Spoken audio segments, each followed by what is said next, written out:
Alright, welcome back. So in this video, we are going to start with authentication, right? And personally, authentication was one of my favorites, and not code-wise, and not like because it's really simple. It's not simple, right? And the reason that it was exciting for me was that it adds like a whole new dimension to your website. And having just a static website is like adding a user and logging in and loading a lot of things according to makes your website much more interactive and much better, right, in most of the cases. So that was basically why I was extremely excited was when I was starting to study authentication. But like in this video, of course, we're not going to have questions like what is authentication like we have in every new concept, because everybody here knows what authentication is, right? Having a user logging in, logging out, registering, blah blah blah, a lot of things, right? So we're not going to discuss that, but the one thing that I'm going to say that even though this is really exciting, I'll admit it is a little complex, right? And if you like do everything from scratch, it's very complex. But the thing is, we're not going to do everything from scratch because there are a lot of reasons. That first of all, like there's a video which I'll put a link to in the description. It is like a 1 hour video, and it describes a lot of things in quite detail. So you can watch that, and there are like a lot of loopholes that we could make as a beginner, I think, and hence it is better to rely on already built things that we can use. You'll see what I'm talking about. So basically, authentication is something that you can do without any packages too, right? With just your own, doing it from scratch, and that is the thing that really is very complex. What we're going to see is not that complex, right? So in that, you will have to make a lot of things and a lot of moving pieces, and everything just fits into one single place. And that's why we are not going to see that yet. And I mean, you don't even need to see it as a beginner. And when like you advance and if you go into a job or something, and like when you have built some things and you are extremely comfortable with whatever you have learned until now, then I think you could see authentication according to your need, right? But for now, what we're going to use is one of the, I think, very trusted methods. And it is really safe too, because authentication generally, when you're doing it by yourself, you can have loopholes, because you can imagine that any hacker or any cyber crime definitely involves taking user data in some way, right? So user data needs to be stored really well, right? So security is a very important factor, and things that we're going to use keep security in check, right? So basically, we are going to use 4 packages for this single thing, right? So um, we could like work without one of them, which is this, but this makes our jobs a lot easier, so we'll use it too, right? So the 4 packages basically are, and I'll explain their uses in this video. We'll not start using anything in this particular video, right? So the first package is passport, right? So I actually have the passport website open here. I like it a lot. It's really well styled. So if we say what they're saying, they're just simple, unobtrusive authentication for Node.js, right?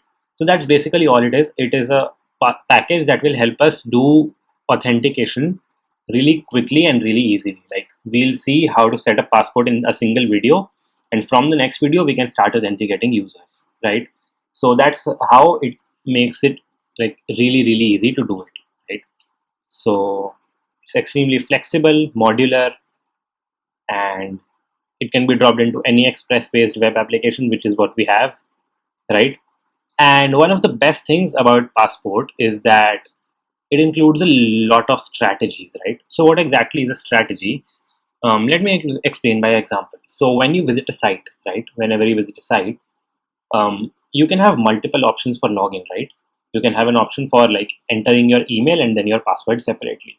Or I'm sure you must have seen a lot of places where you have an option for logging in through Google, where you just select your Google ID, you log in through Google, right? You do not enter your email and password every time.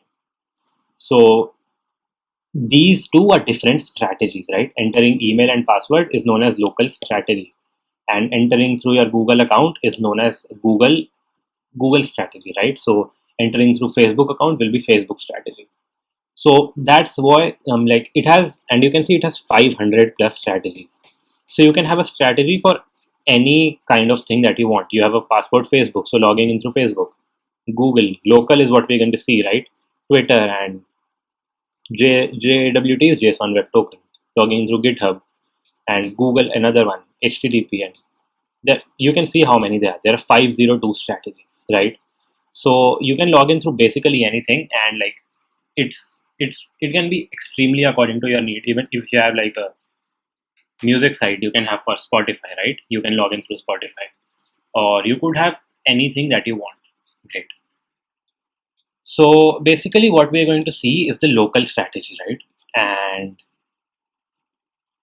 Passport local is that basically the thing that we're going to use here, which is the second package that I've written in this list. So what the local strategy is basically entering an email, entering the password, and logging in, independent of your Google account, independent of your Facebook account, and anything. It's basically just an email and a password, and you log in through that, right? So that is what Passport Local is, and we'll get into details about it when we actually use it.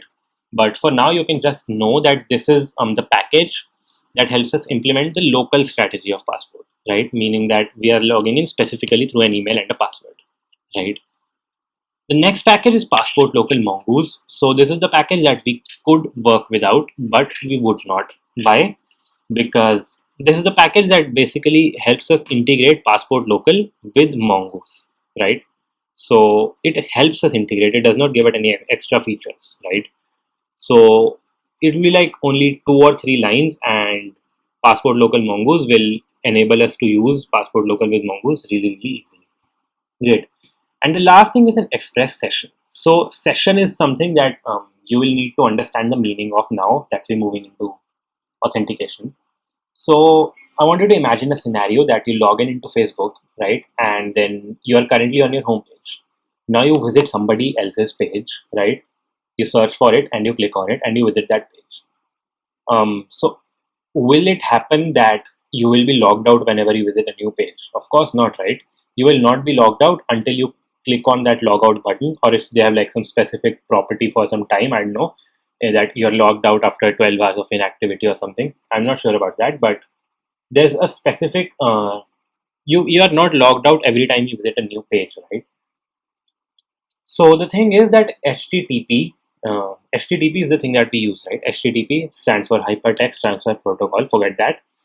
So it is just a protocol, and the thing is that whenever we are making HTTP requests, we are HTTP request is every request is independent. It does not have any history of what the previous requests were. So on its own, I know these are a lot of words, but just try to understand that without express session, you cannot keep track of whether the user was already logged in or was he not logged in, right? So what happens with express session is that when you log in, you start a session, and that session keeps on running and running and running in the background, right? And it keeps on going until you log out, right? That's great. So whenever you are logged in, a session is going on. And what happens is Passport checks that if a session is already going on, that then it will not ask you to log in again. Right. I hope this last 2 lines were clear, that whenever you are logged in and not logged out, a session will be running in the back. And Passport basically checks that if there is a session running, then it will not ask you to log in again for whatever you need, and it will keep you logged in, right? So that's basically what express session will be, and we'll be using it for setting up sessions, right? Great. So now, as you can imagine, these are a lot of words, and like there's going to be a lot of encrypting, which we'll not do by ourselves. If we were making everything from scratch, we would have to encrypt and decrypt by ourselves. But of course, we are using Passport, so it does it for ourselves. So now we are moving into a world which has encryption, which has decryption, which has storing of sensitive data, which has sessions. So a lot of new and complex and I think exciting things, but we are not going to have to handle all of them at once. And no matter how exciting they might seem, it's actually really complex to handle them, right? On your own with Passport, it's easy, right? So that's enough of like talking for now. So what we can do is we'll first take a very, very small example, and we'll handle login and log out and register and all with that. And once that's done, we'll add authentication to our Blogify, right? Excellent. So that's it for this video, and I'll see you in the next one. Bye.